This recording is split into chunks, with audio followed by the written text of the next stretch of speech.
Donald Trump نے سابق امریکی صدر جو بائیڈن کی جانب سے اوول آفس میں ان کے لیے چھوڑا گیا خط پیش کر دیا۔ جو بائیڈن نے خط میں ٹرمپ کو عزیز کہہ کر مخاطب کیا۔ خط میں لکھا کہ آپ کی فیملی کے لیے اگلے 4 برسوں میں نیک تمنائیں رکھتا ہوں۔ لوگ تاریخ کے ناگزیر طوفانوں میں اس دفتر کے کاموں میں یکسوئی چاہتے ہیں۔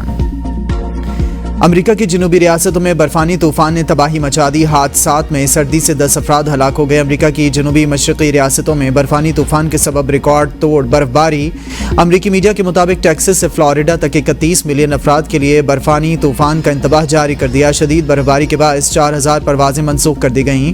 لوئیزیانا، جارجیا، الاباما، فلوریڈا اور مسیسپی میں ہنگامی حالت نافذ، تعلیمی ادارے بند اور شہریوں کو گھروں میں رہنے کی ہدایت جاری۔ ہیوسٹن سے الاباما تک 3 سے 6 انچ، نیو اورلینز میں 8 انچ، جبکہ منولیون میں 5.5 انچ۔ الاباما میں ایک دن میں 5 انچ سے زائد برفباری کے بعد 143 سالہ ریکارڈ۔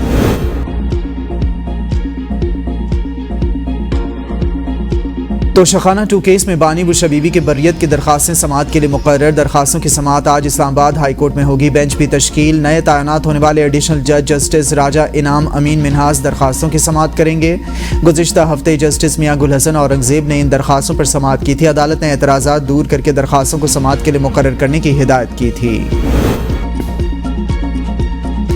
بینچز اختیارات کیس کا آئینی ترمیم سے کوئی تعلق نہیں، اگر کوئی ویسے ہی ڈرنے لگ جائے تو الگ بات ہے۔ جسٹس منصور علی شاہ کے بینچز کے اختیارات پر توہین عدالت کیس میں ریمارکس۔ کہا سوال پریکٹس اینڈ پروسیجر قانون کے سیکشن 2 کا ہے۔ بینچ اپنا دائرہ اختیار دیکھنا چاہ رہا ہو تو کیا کیس واپس لیا جا سکتا ہے؟ اٹارنی جنرل کا عدالتی معاونین پر اعتراض۔ کہا عدالتی معاونین نے آئینی ترمیم چیلنج کر رکھی ہے۔ جسٹس عقیل عباسی نے ریمارکس دیے، توازن قائم کرنے کے لیے آپ کے تجویز کردہ نام بھی شامل کر لیتے ہیں۔ اٹارنی جنرل نے کہا کہ میں کوئی نام تجویز نہیں کر رہا۔ عدالت نے احسن بھون اور خواجہ حارث کو بھی عدالتی معاون مقرر کر دیا۔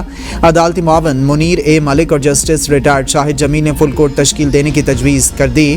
ایڈیشنل رجسٹرار سپریم کورٹ سے تحریری جواب طلب۔ مزید سماعت آج ہوگی۔ حکومت کا جوڈیشل کمیشن نہ بنانے کا فیصلہ 9 مئی کے حوالے سے کوئی نرمی نہیں برتی جا سکتی۔ تحریک انصاف کو 9 مئی کی معافی مانگنا ہوگی۔ وزیر اعلیٰ خیبر پختونخوا الیمین گنڈاپور اعتراف کر چکے 9 مئی میں لوگ ہمارے شامل تھے۔ حکومت کا الیمین گنڈاپور کے بیان کو بھی اپنے جواب کا حصہ بنانے کا فیصلہ۔ آخری تاریخ سے قبل ہی پی ٹی آئی اور حکومت کے مذاکرات ڈیڈ لاک کا شکار ہو گئے۔ حکومت 9 مئی اور 26 نومبر واقعات پر جوڈیشل کمیشن بنانے کا مطالبہ پورا کرنے سے گریزاں۔ پی ٹی آئی قیدیوں سمیت جوڈیشل کمیشن بنانے کے مطالبے پر ڈٹ گئی۔ پی ٹی آئی کا جوڈیشل کمیشن بنانے تک مذاکرات کی اگلی میٹنگ میں بھی نہ بیٹھنے کا اعلان۔ حکومتی رہنما بھی اپنے کئی مطالبات سامنے لے آئے۔ ایک دوسرے کے خلاف بیان بازی بھی لگاتار جاری۔ سخت بیانات نے ماحول کو مزید تلخ کر دیا۔ اسپیکر قومی اسمبلی کی مذاکرات کی کوشش برابر ثابت ہوتی دکھائی نہیں دے رہی۔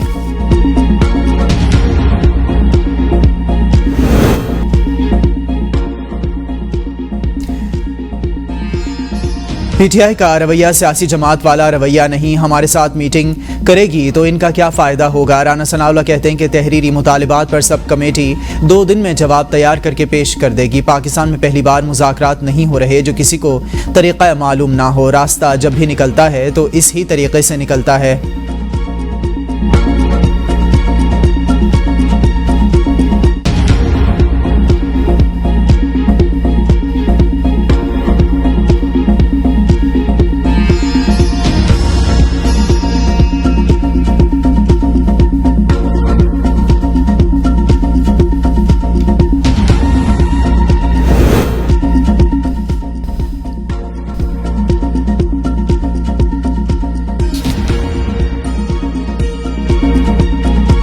پی ٹی آئی کا رویہ سیاسی جماعت والا رویہ نہیں، ہمارے ساتھ میٹنگ نہیں کرے گی تو ان کا کیا فائدہ ہوگا؟ رانا ثناءاللہ کہتے ہیں کہ تحریری مطالبات پر سب کمیٹی 2 دن میں جواب تیار کر کے پیش کر دے گی۔ پاکستان میں پہلی بار مذاکرات نہیں ہو رہے جو کسی کو طریقہ کار معلوم نہ ہو۔ راستہ جب بھی نکلتا ہے تو اس ہی طریقے سے نکلتا ہے۔ پی ٹی آئی والے ہمارے جواب پر غور کریں، پھر ہم سے بیٹھ کر بات کریں۔ 9 مئی پر D G I S P R نے کہا تھا کہ پہلے صدق دل سے معافی مانگیں۔ اسٹیبلشمنٹ کا ہمیں بھی اور پی ٹی آئی کو بھی واضح پیغام ہے، اسٹیبلشمنٹ کبھی پی ٹی آئی کے ساتھ معاملات طے نہیں کرے گی۔ تحریک انصاف کسی ابہام میں رہے تو ان کی مرضی ہے۔ آرمی چیف نے 2 ٹوک کہا ہے کہ سیاسی جماعتیں بیٹھیں، کسی نتیجے پر پہنچیں، اعتراض نہیں۔ آرمی چیف نے کہا ہے کہ ان کا مینڈیٹ نہیں۔ 190 ملین پاؤنڈ کیس میں لینے والا قصوروار ہے تو دینے والا بھی قصوروار ہے۔ ملک ریاض سے زبردستی چیزیں لی گئیں، انگوٹھیاں بھی زبردستی لی گئیں۔ मुज़ाकरात के नाम पर कठपुतलियों के ढोंग से इन्हें कौम के सामने बेनकाब किया। शेख वकास अकरम कहते हैं जिस दिन आइन और जमहूरियत बहाल होगी तो फॉर्म 47 के वजीर मुल्क से भागेंगे। मैंडेट चोर सरकार जमहूरियत के खिलाफ मुजरिमाना इक़दाम की बुनियाद खड़ी है। ये अगर हमेशा वोट की तौहीन और मैंडेट चोरी से इक़्तिदार में पहुँचते हैं। नवाज शरीफ जमहूरियत के खिलाफ साजिशों का मरकजी मोहरा है। इक़्तिदार बचाने के लिए मुजरिमों का टोला मुल्क को दाव पर लगाने से दरेग नहीं करेंगे। बुज़दिल कभी अपनी ज़ात से बालातर होकर फैसला करने की जसारत नहीं करेंगे। इसका एहतसाब पहले से आलकोट के आवाम पर फिर पूरी कौम करेगी। बानी पीटाई पर कौम का गैर मुतसलसल एतमाद इनकी सियासी मौत का परवाना है। ख्याल के कोई और हो रहा है, मैं जुडिशल कमीशन बनाना है। मेरा ख्याल है उनका किसी स्टेज से भी मुज़ाकरात के लिए जो है वो संजीदा जो है अप्रोच नहीं रही। उन्होंने एक मशरूत किस्म की बात की है या धमकी दी है। माहौल बनाना चाहिए जिससे मुज़ाकरात की कामयाबी के इम्कान आ जाए। और 35 पंक्चर से लेकर फॉर्म 47 तक सब जुडिशल कमीशन में शामिल किया जाए। वज़ीर दिफा ख्वाजा आसिफ की ABN न्यूज़ और मीडिया से गुफ्तगू। कहा इस कमीशन में सब धरने भी आ जाएं, 9 मई भी, 26 नवंबर भी आ जाए। जुडिशल कमीशन के हवाले से कोई तजवीज़ ज़ेर गौर नहीं। जुडिशल कमीशन क्यों बनाया जाए? PTI की किसी स्टेज से भी मुज़ाकरात के लिए संजीदा अप्रोच नहीं रही। 9 मई पर लोगों को सज़ाएँ हो चुकी हैं। अब कमीशन क्या तहकीकात करेगा? उन्होंने 3 हमले करके देख लिया और आखिर में तरलों पर आ जाते हैं। मेरा नहीं ख्याल कि इंटरनेशनल लॉबी पाकिस्तान के बारे में कोई स्टैंड ले। सिविल नाफरमानी PTI की पुरानी हिकमत अमली है। इनके मुतालबे पर किसी ने एक दमड़ी भी नहीं रोकी। एलन मस्क के बयानात को अमेरिका के साथ ताल्लुकात के तनाजुर में देखना चाहिए।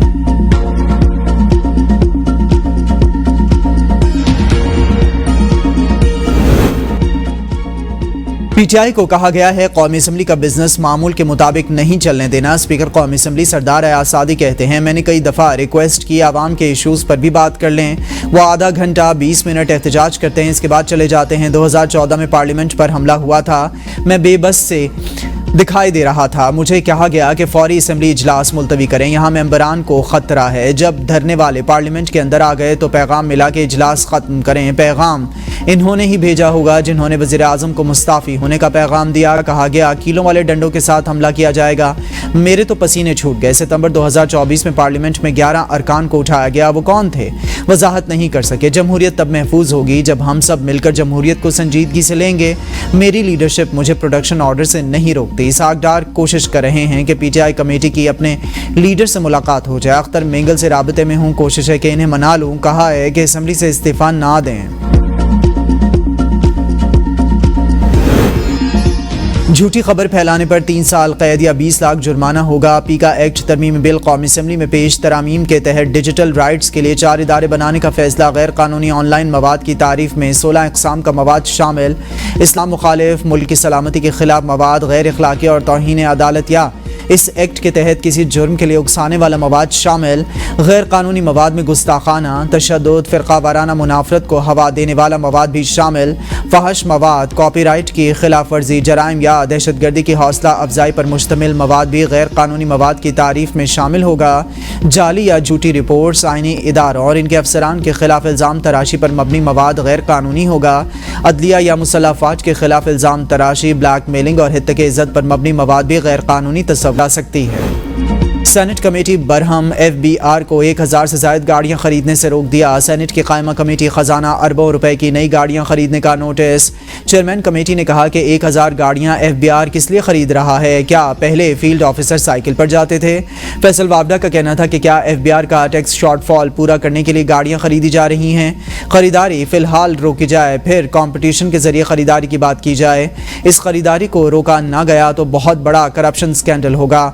FBR रेवेन्यू शॉर्टफॉल पूरा कर दे, फिर गाड़ियां खरीदे, हम हिमायत करेंगे। FBR के हुक्काम ने कमेटी को बताया कि हम इन 1010 गाड़ियों की खरीदारी का ऑर्डर कर चुके हैं, जिस पर फैसल वावडा ने कहा कि बदमाशी देख लें कि इतनी जल्दी में खरीदारी का ऑर्डर भी कर दिया गया। इजलास के बाद मीडिया से गुफ्तगू में कहा कॉन्ट्रैक्ट किया जा रहा है, इससे बड़ा क्या स्कैंडल होगा? अगर गाड़ियां खरीदी गई तो मैं नैब में जाऊंगा। पाकिस्तान की तारीख का सबसे बड़ा करप्शन और रिश्वत का केस है। अब ये बंद लफाफा कैबिनेट में लाया गया, फिर ट्रस्ट बनाना मियाँ बीवी दोनों का, और ट्रस्ट में ज़मीन भी लेना, करोड़ों रुपया भी लेना, फिर 25 करोड़ का लाहौर का घर में ऑलरेडी मेंशन कर चुका, 5-5 कैरेट की अंगूठियाँ मांगना, रोज कैश ट्रांजैक्शन करना, 200 कनाल जमीन जो है वो रिश्वत में ले लेना। 190 बिलियन पाउंड केस में ठोस शवाहिद मौजूद हैं। मियां बीवी ने ट्रस्ट बनाया, करोड़ों रुपए लिए। वज़ीर इत्तलात अताउल्लाह तारड़ की मीडिया से गुफ्तगू, कहा तमाम चीज़ें दस्तावेज़ात से साबित हो चुकी हैं। इस केस के ठोस शवाहिद मौजूद थे। मियां बीवी ने रिश्वत में 200 कनाल ज़मीन ली, ट्रस्ट बनाया गया, अंगूठियाँ ली गईं। इससे बड़ी करप्शन की कोई मिसाल नहीं। बंद लिफाफा काबीना इजलास में लाया गया। सुप्रीम कोर्ट ने भी कहा कि पैसा एक हाथ से लेकर दूसरे हाथ से दिया गया। हुकूमत पाकिस्तान के पैसे का गलत इस्तेमाल किया गया। आवाम के अरबों रुपए बटोरे गए। जो पैसा जब्त किया गया था वो हुकूमत पाकिस्तान की मिल्कियत था। पीटीआई वाले अब इस मामले को जोड़ रहे हैं। मजहब की सियासत से बाहर रखें, अपनी करप्शन और रिश्वत का जवाब दें। मजहब के पीछे छुपकर अपने घनाउने जुर्म छुपाने की कोशिश मत करें। नैब की प्रेस रिलीज के बावजूद दुबई में प्रोजेक्ट लॉन्च किए जा रहे हैं। दुबई में सरमायाकारी मनी लॉन्ड्रिंग के जुमरे में आएगी।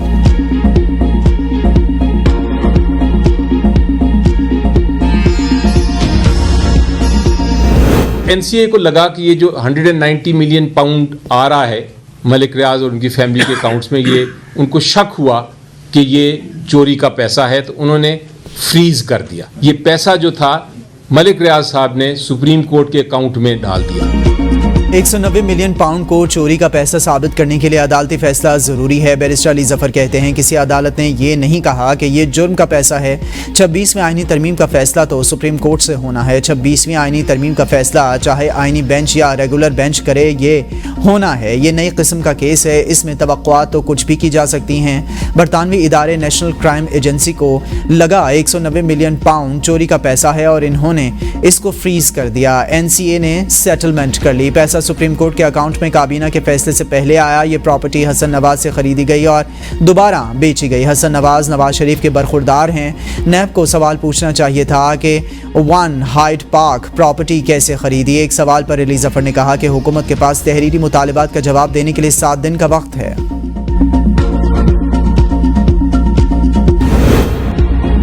मुज़ाकरात के लिए TORs हुकूमत ने तय करने हैं। ये कहना कि पहले कमीशन बनाएं फिर बैठेंगे दुरुस्त नहीं। बैरिस्टर अकील मलिक की ABN न्यूज़ के प्रोग्राम सवाल से आगे में गुफ्तगू, कहा किसी भी मामले में जुडिशल कमीशन बनाया जा सकता है। कमीशन की वहाँ ज़रूरत होती है जहाँ अबहाम हो। तहरीक इंसाफ वालों ने खुद 31 जनवरी की तारीख दी थी, पता नहीं अब जल्दी किस चीज़ की है। PTI वाजे नहीं कर पा रही कि इन्हें इंक्वायरी कमीशन चाहिए या जुडिशल कमीशन।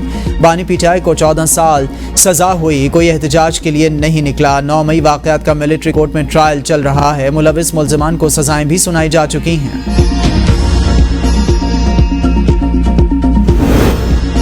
हमने तमाम मुतालिबात हुकूमत को तहरीरी शक्ल में दे दिए। अली अमीन की इस्टेब्लिशमेंट से चीदा निकात पर बातचीत होती रहती है। सलमान अकरम राजा कहते हैं बैरिस्टर गौहर की मुलाकात में सियासी बातचीत में सदाकत नहीं। हमारा मौक़िफ़ वाज़ेह है। मुज़ाकरात की डेडलाइन में बानी ही तब्दीली कर सकते हैं। जुडिशल कमीशन से सच सामने आएगा, मज़लूम अपनी बात बता सकेंगे। 26वीं आईनी तरमीम से अदलिया में मज़ीद इंतशार पैदा किया गया।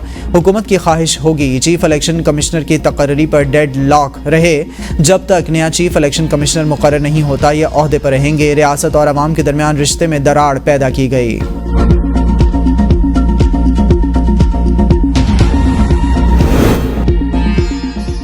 60 से ज़ायद गाड़ियों का काफिला इमदादी सामान लेकर कुरम पहुंच गया। इमदादी सामान में अशिया खुरनोश और रोज़मर्रा की अशिया शामिल। काफिला कमिश्नर कोहाट और DIG कोहाट की निगरानी में टल से कुरम पहुंचा। लोअर कुरम से अगवा के बाद कत्ल किए गए ड्राइवर तनवीर अब्बास को हंगू में सुपुर्द खाक कर दिया गया। नमाज जनाजा में बड़ी तादाद में लोग शरीक हुए। हुकूमत से शरपसंदों के खिलाफ मौसर कार्रवाई का मुतालबा। 16 जनवरी के वाक़े में जांबाक अफराद की तादाद 9 हो गई। अब भी कई लापता हैं। गवर्नर खैबर पख्तूनख्वा फैसल करीम कुंडी से तोरी और बंगश कबाइल के वफ्द की मुलाकात। गवर्नर ने कहा कि अमन मुआहदे के बावजूद ज़िला कुरम में हालात नॉर्मल ना होना अफसोसनाक। इलाकाई सूबाई और मुल्की सतह पर हम दुश्मनों को मुत्तहिद होकर शिकस्त देना होगी। वफ्द ने मौजूदा हालात और मुश्किलात से आगाह किया। शहदा और ज़ख्मियों को इमदादी पैकेज की फराहमी के लिए ताउन की दरख्वास्त। ख़वारिज के खिलाफ ऑपरेशन को मंतक़ी अंजाम तक पहुँचाने का मुतालबा।